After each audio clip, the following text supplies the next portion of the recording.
sekarang kita mencoba ya melihat atau mengenal penerapan di dalam persamaan. Nah, tentunya di sini yang menggunakan pangkat-pangkat karena kita sedang bicara tentang bab yang dibicarakan tentang bilangan berpangkat. Jadi bagaimana penerapannya? Jadi ada persamaan-persamaan sederhana yang perlu dipahami secara mendasar. Ya, pada kali ini saya tuliskan 4 soal, mohon dipahami untuk masing-masing. Kita coba yang pertama, ya. Jadi bahan pertama E kuadrat sama dengan 25. Berapa nilai X? Mari kita lihat di sini, kita berpikir ini E kuadrat, ini 25. Maka kita berpikir bagaimana supaya 25 ini menjadi kuadrat. Nah, begitu caranya. Nah, 25 ini menjadi kuadrat. Jadi 25 ini menjadi kuadrat itu terjadi dari, nah ini penting. Jadi E kuadrat sama dengan 25 itu terjadi dari E kuadrat yang nilainya itu bisa terjadi dari plus 5 dan min 5. Nah, kemarin tentunya kita kembali kepada pembahasan kemarin. 5 kuadrat ya 25, min 5 kuadrat, min 5 kali min 5 berarti juga 25. Nah, ini yang kadang-kadang dilupakan itu nilai min ini.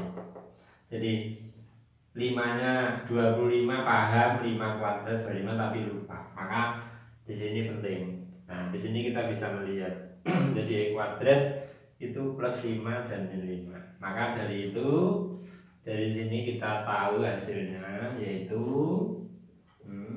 nilainya ada 2. Nilai yang pertama adalah 5 dan nilai yang kedua adalah min 5. Ini yang penting, ini yang sering dilupakan. Jadi bisa menjawab 5 tapi lupa dengan min 5 karena kamu lupa bahwa min 5 kuadrat juga 25. Ini pembahasannya. Karena itu pentingnya pemahaman secara mendasar.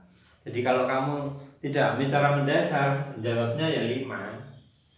Nah ini, padahal min 5 juga 25. Jadi tolong diingat kalau kuadrat atau pangkat-pangkat yang genap itu penting sekali. Yang kedua, 3. Nah, yang kedua di sini. Nah, 3n pangkat 3 sama dengan min 24. Nah, ya, kita kembali pada pemahaman bagaimana dulu kamu sudah mengenal tentang persamaan dan sifat-sifat dari persamaan. Nah, di sini kamu tahu ini ada 3. Karena itu kita selesaikan 3 dulu. Jadi kita bagi 3. Nah, kita bagi 3. Dibagi 3 menjadi n pangkat 3, dibagi 3 menjadi min 8. Nah, ini menjadi min 8. Maka bentuk sederhana berikutnya kita peroleh n pangkat 3 sama dengan min 8. Nah, dari sini kita mencoba. Maka min 8 ini harus menjadi pangkat 3. Nah, karena apa?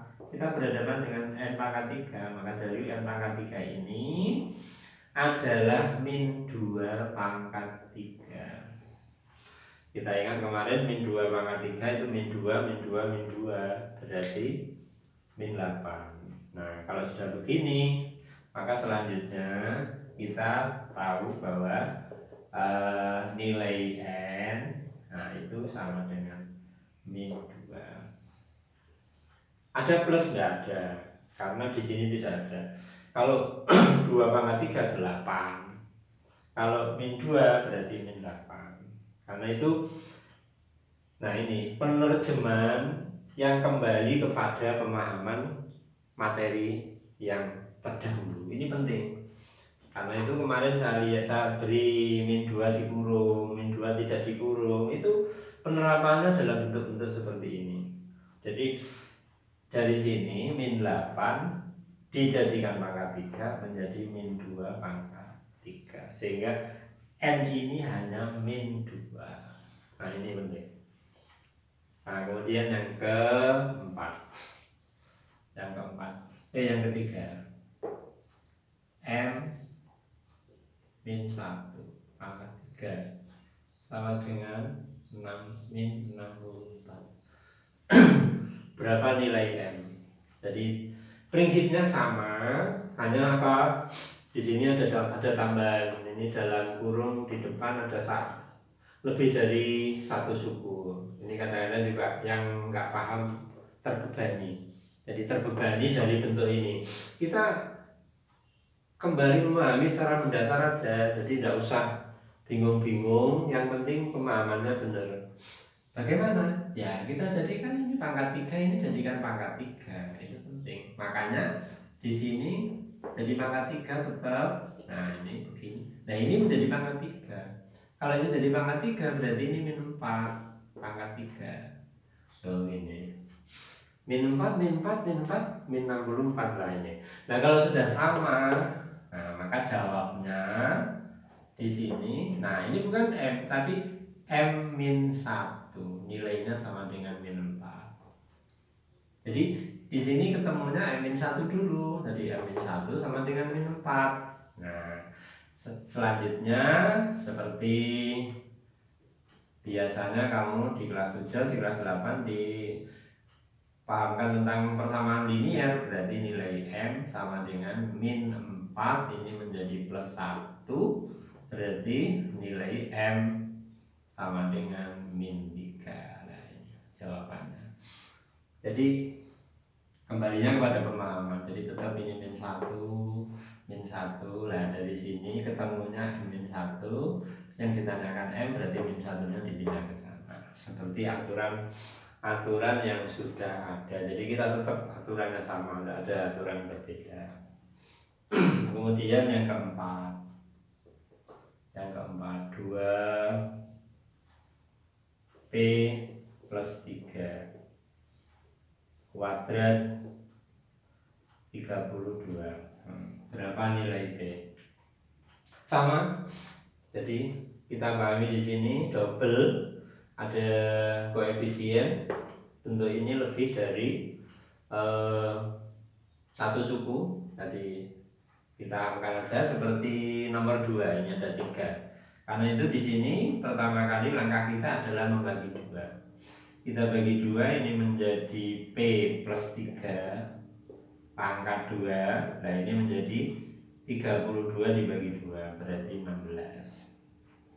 Nah ini dibagi 2 menjadi 16. Apa yang dibagi? Yang dibagi itu suku. Jadi tolong paham. Jangan ini dibagi 2, dibagi 2, dibagi 2 salah. Ini 1 suku. Sehingga dibagi 2 ini sudah dibagi 2 jadi P plus 3. Nah setelah itu ini kuadrat. Nah ini juga menjadi kuadrat. Maka di sini bentuknya P plus 3 kuadrat. Nah ingat ini kuadrat. Kalau kuadrat hati-hati. Maka 16 ini hasilnya tidak 4 tapi 4 juga, min 4 juga. Begini. Nah jadi hasilnya plus 4 juga kuadrat, min 4 juga kuadrat. Nah makanya hasilnya nanti 2. Nah, berapa? Nah kita urai hati-hati. Kita urai.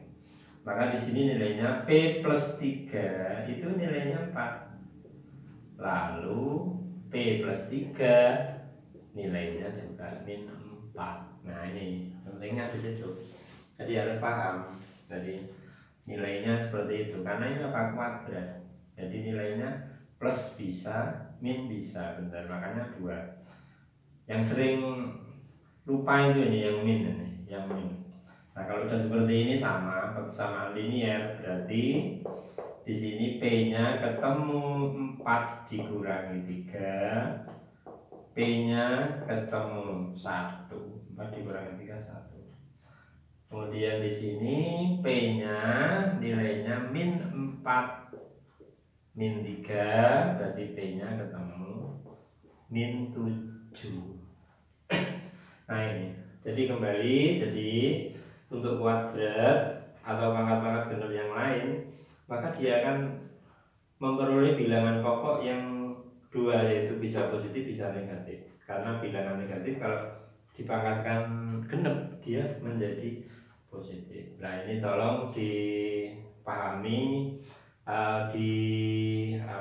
dibedakan pemahamannya. Jadi langkah-langkah apa yang harus dikerjakan seperti ini biasanya mengerjakan soal itu tidak tahu langkah. Karena itu pahamkan langkah, pahami soal, apa perintahnya, sehingga langkahmu bisa mudah dan benar.